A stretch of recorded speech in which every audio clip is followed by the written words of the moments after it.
Hello, good day to all. This is Miss A. Krishna Sundar, Assistant Professor, Department of English, KAHM Unity Women's College, Manjeri. Today, we will be dealing with a session titled as Introduction to Poetry. As you all know, poetry has been considered as one of the most beautiful wings in the whole scenario of literature. Unlike the other genres in literature, like essays or short stories or novels or non-fiction, poetry stands totally different. Poetry on one side enables you to kindle your imagination, and on the other side, poetry helps you to open the doors to creativity. So, a poem is actually the most enjoyable part in literature. If you have a look at some of the poems that you have already studied or some of the poems that you have already learned, you will understand how you might have enjoyed some of these poems. This basic session will be dealing with some poetic devices and technicalities that will be employed in all poems. Now, anybody can enjoy a poem. You don't need a lot of expertise to enjoy a poem on a basic level. But if you know more about these technical features, the way in which you analyze a poetry can be a little bit different, because you can see the very same poem from a different light, from a different perspective. And understanding these basic technicalities will help you to understand literature on the whole in a different level. So let's begin the session with an introduction to poetry. Now, this is how Robert Frost talks about poems. He says, "A poem begins in delight and ends in wisdom." Before switching into the technical devices of poetry, let us make an analysis on how our human brain reacts towards poetry. We know the structure of the human brain, and we know that the human brain is divided into two parts. Each half has its own function, and let's see the functions now. The left brain actually deals with logic and reality. It deals with practicality in another sense. Now, the right brain is more about creativity and emotions. So to make it simple, I can tell you a very simple explanation. Suppose if you want to bunk the class, you don't want to sit inside the class and you don't want to listen to the lecturing given by the teacher. You want to hang out with your friends outside. Now, it is your right brain which tells you about bunking. Now, your left brain will automatically tell you about the consequences of bunking. Your left brain will tell you that you will lose the attendance if you bunk the class. Your left brain will again tell you that there is a chance that the teacher can report your absence to the authorities. So, the left brain makes you understand about the consequences. So, this is the difference between left brain and right brain. I hope you got the difference. Now, to clarify this, let us move into one more example. Now, please have a look at the picture. When you look at the picture, you can see that it looks like a rabbit. Your right brain tells you, hey, that one looks like a bunny, it looks like a rabbit. Now let's see what your left brain tells you. The left brain will automatically tell you that, hey, stupid, look, this is a cloud. So the left brain is more logical, while the right brain is more into creativity. So now comes the question, which half do you use when you learn poetry? So here are a few hints. Poetry requires creativity, it requires emotion, it requires artistic quality, it requires logic. So, which half will you be using when you learn poetry? So, what is your answer? Now, the survey says that you have to use both parts when you are actually reading or enjoying a poem. So here comes the next question. What is a poem? Or how do you define a poem? Or what exactly should be the structure of a poem? Let's move into another story. So here is a picture, and can you recognize this person? I can give you 10 seconds to recognize this person.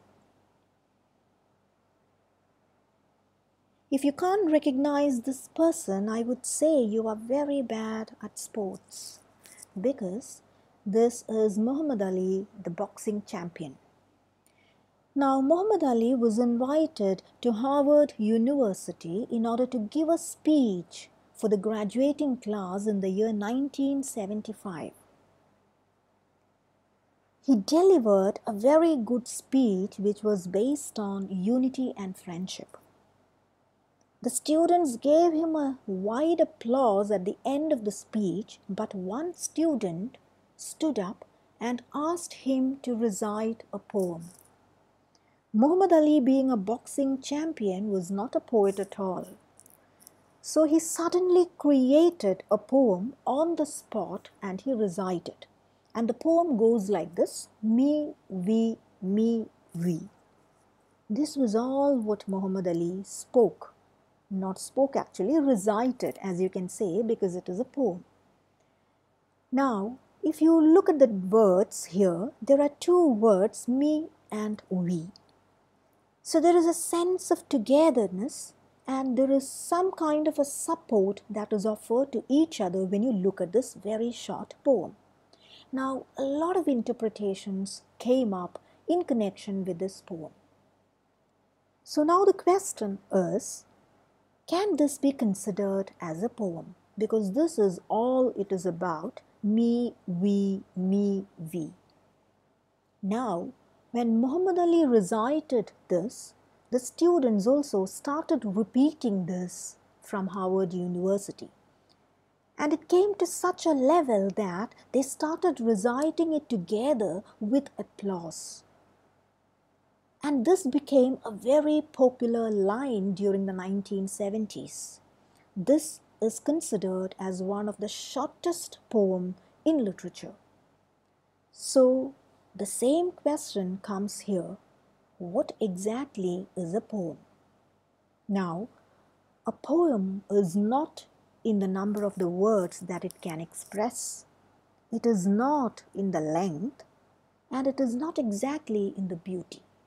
So ultimately, what is a poem can be considered as a poem is totally about the spirit that it conveys. It is nothing about the words, it is nothing about the length, and it is not completely about beauty, because it is all about the spirit that poetry can convey. So, let us move on to some technical devices used in poetry, because this basic understanding will help you to analyze poetry in a different pedestal. So the first one is rhyme, and I am sure rhyme needs no explanation.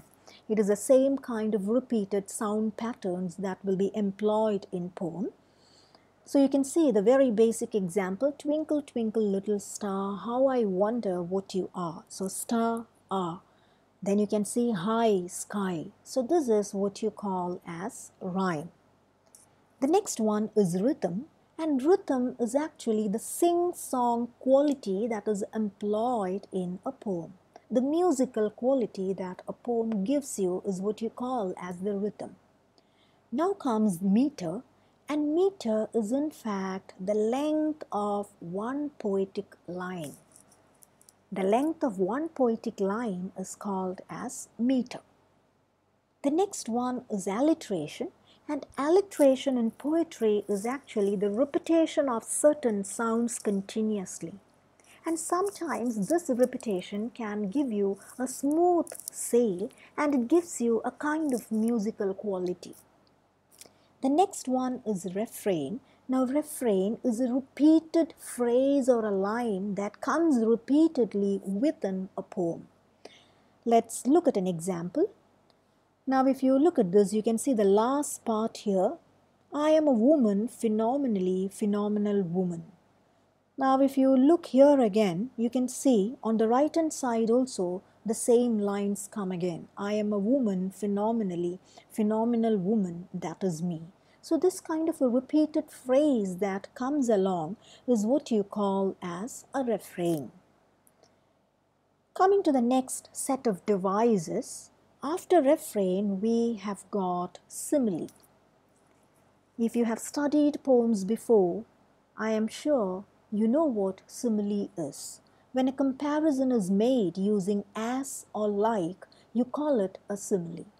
She is like a princess. He is like a prince. He is as bold as a lion. All these are examples of simile. Then comes metaphor. Now metaphor is when you say that somebody is something, or this is what he is. She is a snake. She is a lion. She is a Mother Teresa, or he is a Gandhi. So you are attributing the qualities of Gandhi or Mother Teresa to a person. Here we will not be using as or like. Now this kind of a comparison is known as a metaphor. Then comes hyperbole. Now hyperbole is actually exaggeration. For example, I would die because of the heat. So this is just an exaggeration because you know that you are not going to die because of heat. So this is an exaggeration which is often used in poems, but this is in fact used to emphasize certain areas. Now comes personification. Now personification is when you attach or associate human qualities to something which is not human. Suppose if you say, the sun is stretching his legs. Another example would be, the rain smiles, the cloud cries. All these can be considered as examples of personification. Next comes symbol. So what is a symbol? There are so many symbols which are used in our daily life. You have the traffic signal, red which makes you to stop, green which tells you you can go, and yellow which makes you prepared to start. So a broken mirror, for example, a broken mirror shows you separation. The red color, a red rose, is a symbol of love. So similarly, you have multiple images which can stand for something as an abstract concept. A symbol, in fact, is a greater concept or a kind of more complex kind of imagination that can be provided using one particular thing. Now let's take some examples and let us analyze how a symbol works in poem. So say the very first one, my heart leaps when I behold a rainbow in the sky. Now this is a poem by Wordsworth, and if you look at these lines, you can see that this line actually symbolizes hope. So this line stands as a symbol for hope. Look at the next one, To the Moon by Shelley. Now in this poem, Shelley actually associates the moon with loneliness. So moon is equated with loneliness. So this kind of a particular thing which can be associated with a more greater abstract concept is what you call as a symbol. Let me tell you one more example to make it very clear. Now there is a novel written by D.H. Lawrence, the great novelist, and the novel's title is Sons and Lovers. In this story, there is a mother whose name is Gertrude and she has a son whose name is Paul. Now, this novel portrays a very strong relationship between the mother and the son. Now, when the novel begins, there is a beautiful scene which showcases Paul as sitting on the lap of his mother. So you can see Gertrude with her son on her lap. Now the father of the boy, that is Gertrude's husband, hits this lady, and this mother starts bleeding profusely from her head. So if you imagine the scene, you can see Gertrude with a bleeding head, and she has the son Paul on her lap. Now the blood that oozes out from Gertrude slowly drips into the head of the little son Paul. So you can see blood oozing out from the mother and falling onto the head of the son. Now this scene is actually very symbolic because this scene captures the essence of the relationship between the mother and the son. So the kind of the thick relationship that is going to happen between the mother and the son is portrayed here using this symbol of blood. So hope you got a clear understanding how a symbol is used. Coming to the next part, we have imagery. Now imagery is very important in a poem because it is a picture created in the minds of the readers through words. And usually different senses can be used like sight, smell, taste, touch, etc. Now look at this example. I wandered lonely as a cloud that floats on high over vales and hills, when all at once I saw a crowd, a host of golden daffodils, beside the lake, beneath the trees, fluttering and dancing in the breeze. When you read these lines, you can actually feel the breeze. You feel like you are placed in the midst of nature. And this is what imagery offers in a poetry. So coming to the last part, we are going to talk about what allusion is. Now, allusion is a reference to any other piece of literature or to history.